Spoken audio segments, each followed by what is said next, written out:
Nintendo released its quarterly earnings report this morning, and with it, some stunning sales numbers. Tom Nook would be proud.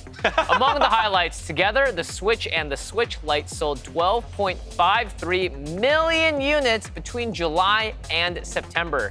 That is a 68% and a 113.7% increase, respectively, from the same period of the last fiscal year, when there wasn't a pandemic.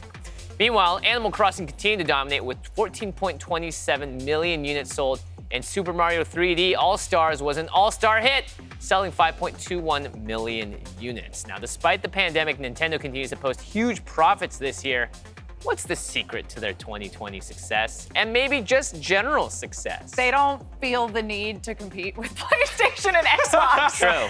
Like, if I'm being totally honest, that's a huge part of it. Nintendo has always rested on the laurels of their long-running franchises because they have a history of making these franchises that people latch onto that also are games for sort of a cross-generational audience. You know, Mario is just as accessible to somebody who is, say, 8 years old as it is to somebody who is 38 years old. Yep.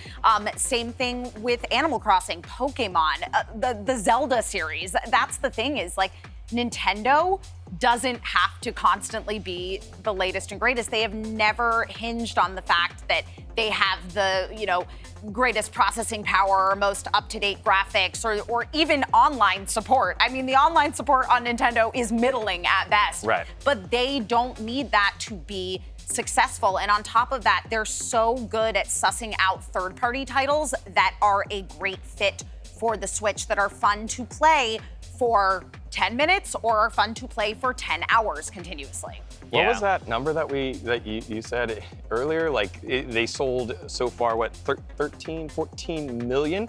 On their launch date, they only sold 2.74 million units in March of 2017. And now to be able to constantly still be pushing and grow that number since the beginning is just amazing that Nintendo's able to do it.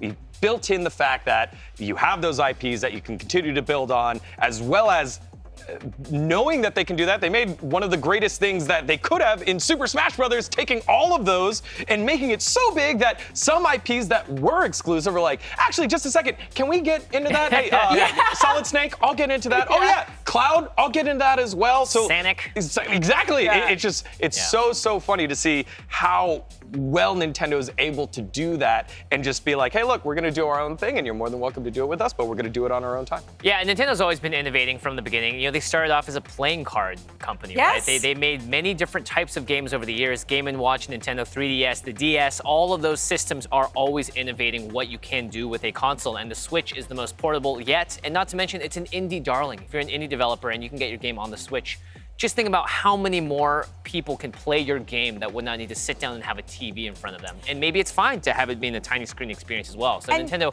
always innovating. And you also get the support from Nintendo for indie games. You know what I mean? Like the Nindies, where they showcase all of the indie games that are going to be on the Nintendo, are a big part of the Nintendo Direct series that they're constantly doing. And so, I mean, it may seem silly that where it's like, all right, we're gonna do a 30-minute Nintendo Direct Mini that's gonna showcase all these games, and half of them are literally available today. But the thing is like, you have that Nintendo brand that's promoting your game.